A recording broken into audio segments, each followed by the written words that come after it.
Welcome to 8 Quanta Library Content. Today we will discuss how to install bundles in NetSuite. To install bundles, navigate to Customization, SuiteBundler, search and install bundles.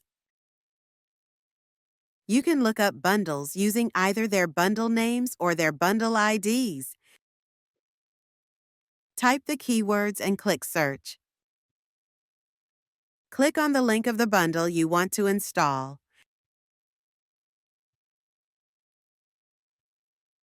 Once the page loads, you can review the bundle component details.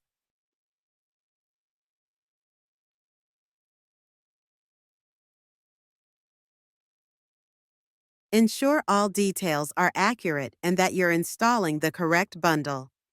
After verifying all details, click the Install button to proceed with the installation. You can monitor the installation progress by navigating to Customization, SuiteBundler, Bundle Audit Trail. In this page, you can check if the installation status is in progress, success, or failure. And that's how you install bundles in NetSuite. Thanks for watching.